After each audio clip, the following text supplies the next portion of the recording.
ओम कृष्णाय वासुदेवाय हरे परमात्मने प्रणतः क्लेशनाशाय गोविंदाय नमो नमः। जय जगन्नाथ सांगମାନେ नमस्कार। ମୁଁ ଆପଣମାନଙ୍କର ପ୍ରିୟ ବିଦ୍ୟାଶଙ୍କର ସାହୁ ଆଜି ଏକ ସୁନ୍ଦର ଭିଡ଼ିଓଟି ନେଇ ଆସିଛି ଯାହାର ଶୀର୍ଷକ ହେବ ମା। ପ୍ରକୃତରେ ଆମେ ମାକୁ କିଏ ବା ଭଲ ନଥାଉ, କିନ୍ତୁ ବର୍ତ୍ତମାନର ଦୁନିଆରେ ବାପା ମା ବୁଢ଼ା ହେଲା ପରେ ସେମାନେ ଆମ ପାଇଁ ଏକ ଅଲଗା ବସ୍ତୁ କରି ମନେ। ତ ଚାଲନ୍ତୁ ସାଙ୍ଗମାନେ ଆରମ୍ଭ କରିବା ଆଜିର କାହାଣୀ। ଗୋଟିଏ ସହରରେ ସ୍ୱାମୀ ସ୍ତ୍ରୀ ଛୋଟ ପିଲାଟିଏ ଏବଂ ବୃଦ୍ଧ ମାଆକୁ ନେଇ ସୁନ୍ଦର ପରିବାରଟିଏ ବାସ କରୁଥିଲେ। କିନ୍ତୁ ଏଇ ସୁନ୍ଦର ପରିବାର ମଧ୍ୟରେ ଗୋଟିଏ ଦୁଃଖର କାହାଣୀ ଥିଲା, ଯାହାକି ତାଙ୍କର ବୃଦ୍ଧ ମା।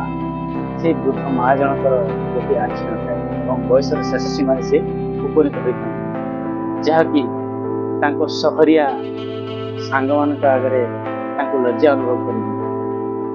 ଯେତେବେଳେ ସହରିଆ ସାଙ୍ଗମାନେ ତାଙ୍କ ଘରକୁ ଆସିଥାନ୍ତି ସେତେବେଳେ ସେମାନେ ତାଙ୍କର ମାଆକୁ ପରିଚୟ କରିପାରନ୍ତି ନାହିଁ, କାରଣ ମାଆର ଗୋଟିଏ ଆଖି ନଥିଲା। ସେ ଦେଖିବାକୁ ଅସୁନ୍ଦର ଥିଲା, ସେଥିପାଇଁ ସେ ପରିଚୟ କରିପାରନ୍ତି ନାହିଁ। ଇଭେନ୍ ସେଇ ଛୋଟ ପିଲାଟି ଯେତେବେଳେ ତା ସାଙ୍ଗମାନଙ୍କ ସହ ଖେଳୁଥାଏ ବା ତା ସାଙ୍ଗମାନେ ଘରକୁ ଆସିଥାନ୍ତି ସେତେବେଳେ ସେ ମଧ୍ୟ ତାର ଜେଜେମାକୁ ପରିଚୟ କରିପାରେ ନାହିଁ, କାରଣ ତାର ବାପା ମା ତ ସେମିତି ଥିଲେ, ତ ପିଲାଟି କେମିତି ଅଲଗା ହେବ।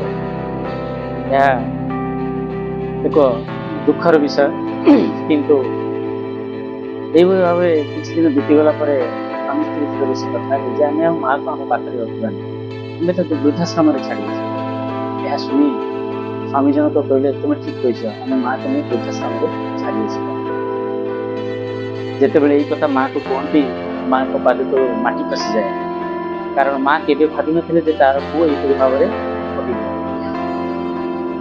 ଏହା ଶୁଣି ବୃଦ୍ଧ ମା ଜଣକ ତାଙ୍କର କଥାକୁ ସ୍ୱୀକାର କଲେ ଏବଂ ବୃଦ୍ଧାଶ୍ରମ ଯିବାକୁ ରାଜି ହେଲେ।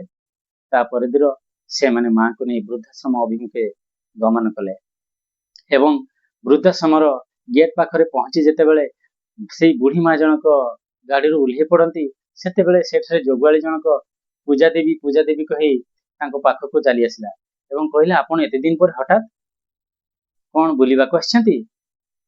ଅତି ନିମ୍ନ ସ୍ୱରରେ ବୃଦ୍ଧ ମହିଳା ଜଣକ କହିଲେ, ନା, ମୁଁ ଏଠାରେ ରହିବାକୁ ଆସିଛି। ଏହା ଶୁଣି ଯୋଗାଳି ଜଣକ ଆଶ୍ଚର୍ଯ୍ୟ ହେଇଗଲେ, କହିଲେ, ଠିକ୍ ଅଛି, ଯଦି ଆପଣ ଏଠାରେ ରହିବାକୁ ଆସିଛନ୍ତି ଚାଲନ୍ତୁ ଭିତରକୁ। ଏବଂ ସେଇ ସ୍ୱାମୀ ସ୍ତ୍ରୀ ମଧ୍ୟ ତାଙ୍କ ସହିତ ଗଲେ। ସେଠାର ଯୋଉ ମାଲିକ ଥିଲେ ସେ ମଧ୍ୟ ପୂଜା ଦେବୀକୁ କହି ନମସ୍କାର କଲେ, କହିଲେ ଆପଣ କେମିତି ଅଛନ୍ତି, କ'ଣ ବୁଲିବାକୁ ଆସିଛନ୍ତି? ସେଇ ପୂଜା ଦେବୀ ପୁଣି ଥରେ ସେଇ ନିମ୍ନ ସ୍ୱରରେ କହିଲେ, ନା, ମୁଁ ଏଠାରେ ରହିବାକୁ ଆସିଛି। ଏହା ଶୁଣି ସେ ମାଲିକ ଜଣକ ମଧ୍ୟ ଆଶ୍ଚର୍ଯ୍ୟ ହେଲେ, କହିଲେ, ଏ ମହିଳା ଜଣକୁ କିଏ ବା ଘରୁ ବିଦା କରିଦେଲା? ସେଇ ସ୍ୱାମୀ ସ୍ତ୍ରୀ ଜଣକ ଆଶ୍ଚର୍ଯ୍ୟ ହେଇଗଲେ ଯେ ଏଇ ବୃଦ୍ଧାଶ୍ରମର ଲୋକମାନେ କିପରି ଭାବରେ ମୋ ମାଆକୁ ଜାଣିଛନ୍ତି।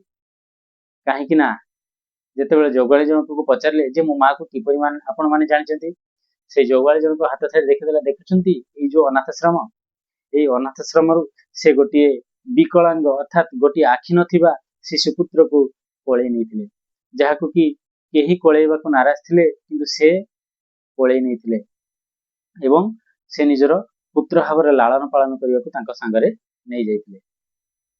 ଏହା ଶୁଣି ପୁତ୍ର ଏବଂ ବଧୂର ଆଖିରେ ଅଶ୍ରୁଳର ଧାର ବହିଗଲା, କାରଣ ସେମାନେ ଜାଣିପାରିଲେ ଯେ ମାର ଯୋଉ ଆଖି ନାହିଁ ସେଇ ଆଖି ମୋ ପାଖରେ ଅଛି। ମାକୁ ଯୋଉ ଆମେ ଅସୁନ୍ଦର କହୁଛେ ସେଇ ଅସୁନ୍ଦରତାର କାରଣ ହଉଛି ମୁଁ। ମା ଜଣେ କେତେ ତ୍ୟାଗ କରିପାରେ ସେଟା କେବଳ ମା ହିଁ କହିପାରିବ, ଆଉ କେହି କହିପାରିବେ ନାହିଁ। ସେଇ ସ୍ୱାମୀ ସ୍ତ୍ରୀ ଦୁଇ ଜଣ ନିଜର ଭୁଲ ବୁଝିପାରି ମାକୁ ପୁଣି ଥରେ ଘରକୁ ଫେରେଇ ନେବାକୁ ମନସ୍ଥ କଲେ ଏବଂ ସେଇଦିନ ଠାରୁ ସେ ସମସ୍ତଙ୍କୁ ପରିଚୟ କରି କହିଦେଲେ ଯେ ଦେଖ, ଇଏ ହଉଛି ମୋ ମା, ଯିଏକି ଛୋଟବେଳେ ମୋର ଆଖି ନଥିଲା, କିନ୍ତୁ ସେ ନିଜର ଆଖି ଦାନ କରି ମତେ ଏ ଦୁନିଆ ଦେଖେଇଥିଲେ। ତେଣୁ ମୁଁ ଆଜି ଯଦି ବଞ୍ଚିଛି, ଯଦି କିଛି ବା ହେଇଛି, ମୋ ମା ପାଇଁ। ଏହା ଶୁଣି ମାର ମଧ୍ୟ ମନ ଖୁସି ହେଇଗଲା। ଏହିପରି ଭାବରେ କାହାଣୀଟିର ଅନ୍ତ ଘଟିଲା।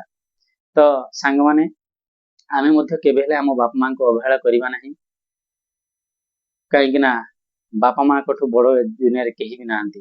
ସମସ୍ତେ ଆମେ ବାପା ମାଙ୍କୁ ସମ୍ମାନ କରିବା ଏବଂ ଭଲ ପାଇବା ଦେବା। ଦୟାକରି ପୁଣି ଥରେ କହୁଛି, ମୋର ଚ୍ୟାନେଲଟିକୁ ଲାଇକ୍ କରିଦେବେ ଏବଂ ସବସ୍କ୍ରାଇବ୍ କରିଦେବେ। ରହୁଛି। ଜୟ ଜଗନ୍ନାଥ।